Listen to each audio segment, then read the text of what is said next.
താമസിക്കാൻ വല്ലവരുണ്ടോ? ആരുമില്ല. ഇതാണോ സാമ്പത്തിക ഭദ്രത?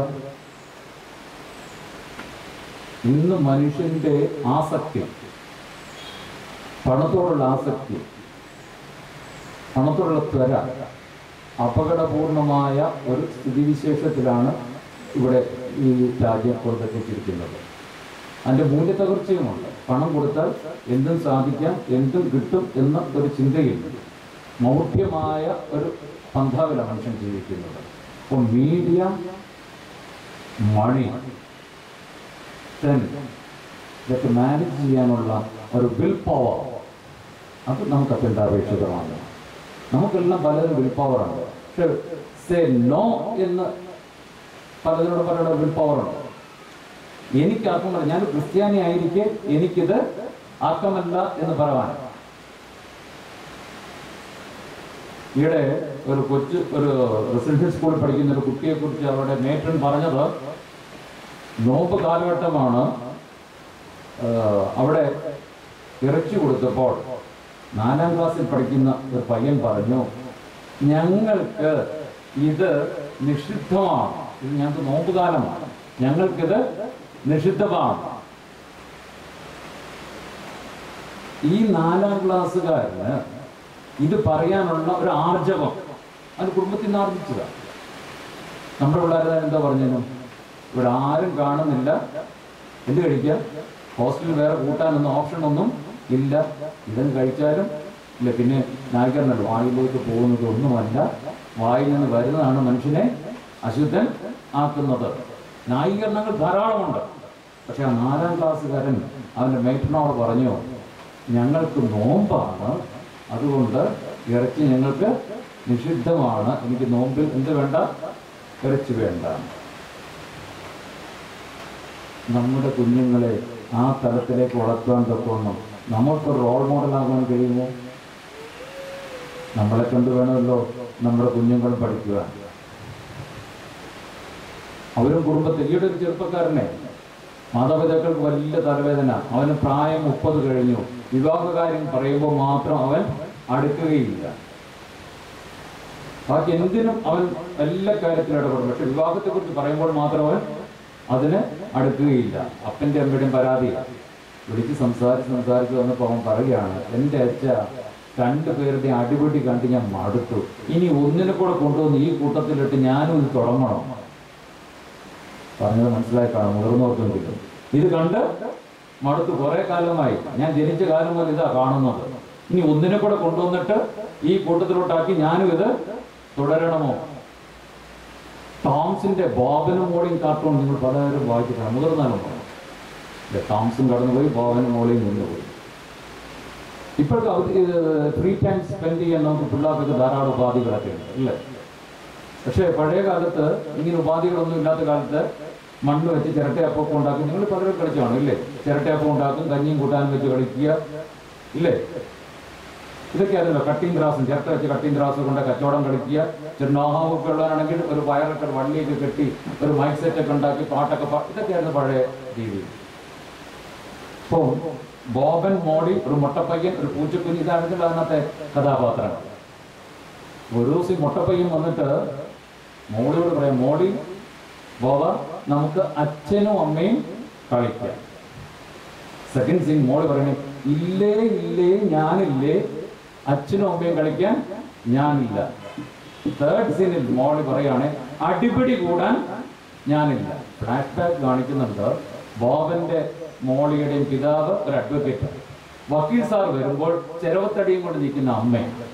അപ്പോൾ മോളിയുടെ മനസ്സിൽ പതിഞ്ഞിരിക്കുന്നത് അച്ഛനും അമ്മയും എന്ന് പറഞ്ഞാൽ അടിപിടി കൂടുന്ന 2 കക്ഷികൾ. അതുകൊണ്ടാണ് മോളി പറഞ്ഞത്, അച്ഛനും അമ്മയും കളിക്കാൻ ഞാനില്ല, അടിപിടി കൂടാൻ ഞാനില്ല.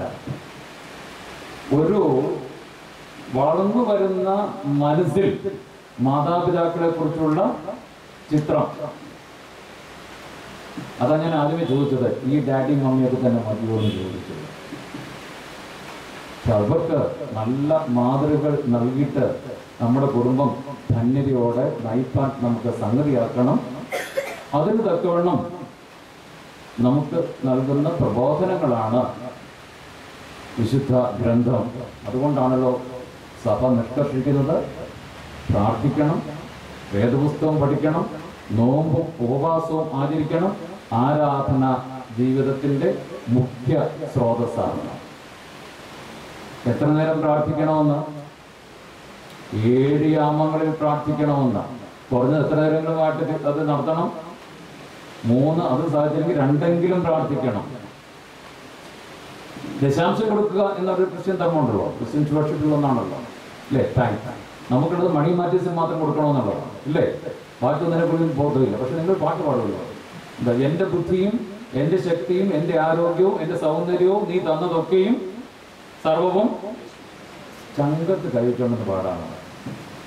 എൻ്റെ ബുദ്ധിയും ആരോഗ്യവും സൗന്ദര്യവും തമ്പുരാൻ തന്നതെല്ലാം യേശുനാഥനായി സമർപ്പണം ചെയ്യുന്നുവെന്ന്. Okay, 24 hours per day. അങ്ങനെ 2.4 hours ആർക്കുള്ളതാണ്? ദൈവത്തിനുള്ളതാണ്. എത്ര സമയം കൊടുക്കും? എത്ര സമയം കൊടുക്കും?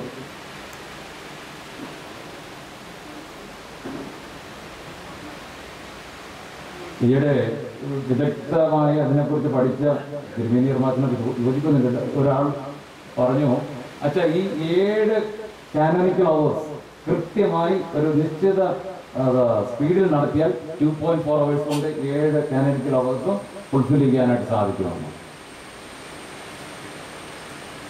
പ്രാർത്ഥന ജീവിതത്തിന്റെ പ്രാണവായുവാണ്. ഓക്സിജൻ ഇല്ലാതെ നമുക്കൊരു നിമിഷം പോലും ജീവിക്കാൻ പ്രയാസമാണ്, അല്ലേ? നമ്മുടെ ആത്മീയ ജീവിതത്തിന്റെ പ്രാണവായുവാണ് പ്രാർത്ഥന. കുടുംബ പ്രാർത്ഥന, അപ്പനും അമ്മയും മക്കളും എല്ലാവരും കൂടി ഒരുമിച്ചിരുന്ന് പ്രാർത്ഥിപ്പാൻ. അല്ല, പിള്ളേരോട് പഴയ കാലത്ത് ഒരു സന്ധ്യയാവും, പിള്ളേരെ പുസ്തകം വായിച്ചോ? ഇല്ലേ? വല്യമ്മ അമ്മ അവിടെ നിന്ന് വിളിച്ചു കൊടുക്കും. അമ്മച്ചിക്ക് അടുക്കള പല പണിയും കാണും, ഇല്ലേ? അപ്പച്ചൻ കൃഷിയെ കഴിഞ്ഞ് ഒന്നും കാണത്തില്ല. അതുകൊണ്ട് പിള്ളേരുടെ പണിയാണ് പുസ്തകം വായിക്കുക. പുസ്തകം വായിക്കുക മീൻസ് വേദപുസ്തകം വായിക്കുക. പഴയ കാലത്തെ പിള്ളേർ ചെയ്യും, കാരണം എനിക്ക് കഞ്ഞി കിട്ടത്തില്ലായിരുന്നു. ഇന്ന് പിള്ളേർക്ക് പുസ്തകം വായിച്ചില്ലെങ്കിൽ എന്ത് കിട്ടും? ഭക്ഷണം കിട്ടും, ഇല്ലേ? പഠിക്കേണ്ട സമയം കൂടെ മോനെ അത്രയും സമയം നീ കളയണ്ട, എന്ത് ചെയ്താൽ മതി? പഠിച്ച് ഞാനൊരു മിടുക്കനാവണം, പഠിച്ച് ഞാനൊരു മിടുക്കിയാവണം. അതാണല്ലോ നമ്മുടെ എല്ലാം കാഴ്ചപ്പാടും മനോഭാവവും. പ്രാർത്ഥന ജീവിതം കുടുംബ ജീവിതത്തിൻ്റെ ഏറ്റവും പ്രഥമവും പ്രധാനമായ അനുഭവമാണ്. രണ്ടാമത്തെ അനുഭവമാണല്ലോ ബൈബിൾ സ്റ്റഡി. മാർത്തോമാ സഭയുടെ സീനിയർ മെത്രാപ്പോലീത്ത ഫിലിപ്പോസ് ക്രിസോസ്റ്റം തിരുമേനി ചിന്തിപ്പിക്കുകയും നമ്മെ ചിരിപ്പിക്കുകയും ചെയ്യുമ്പോൾ അദ്ദേഹം പറയുന്നു, ആരും വേദപുസ്തകം വായിക്കരുത്, മംഗളവും മനോരമയെ വായിക്കാറുണ്ട്. എന്താ അദ്ദേഹം പറയുന്നത്? ഒരു മംഗളവും മനോരമയും 2 വീക്കിലീസ്, അത് വായിക്കുന്ന സീരിയസ്നെസ്സോട് വായിക്കേണ്ട ഒരു സാധനമല്ല വേദപുസ്തകം. വേദപുസ്തകം പഠിക്കണം. The basic instructions for better living in earth, that is Bible. ആ വേദപുസ്തകം നമ്മുടെ ജീവന്റെ ആധാരമാണ്, ജീവിതത്തിന്റെ വഴികാട്ടിയാണ്, ജീവിതത്തിന്റെ സർവസ്വവുമാണ്.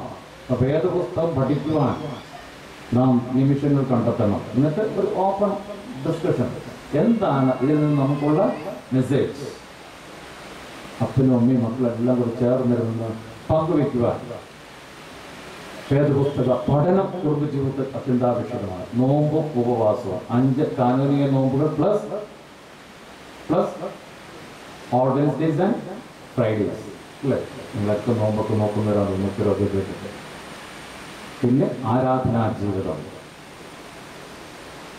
കർത്തൃമേശയിൽ അഗ്നിമേന്മാർ ആരെ നോക്കി പറിക്കുന്നു, അവരെ മേശയിൽ അപ്പവും വീഞ്ഞുമായി കാണുന്ന അനുഭവത്തിൽ ആരാധന സംസർഗ അനുഭവം. ഈ 4 സംഗതികൾ, പ്രാർത്ഥനയും വേദപഠനവും നോമ്പുപവാസവും ആരാധനയുമാകുന്ന ആ സത്കർമ്മങ്ങൾ അണുവിട വ്യതിചലിക്കാതെ പാലിച്ചാൽ നമ്മുടെ കുടുംബജീവിതം ഇമ്പകരമാകും.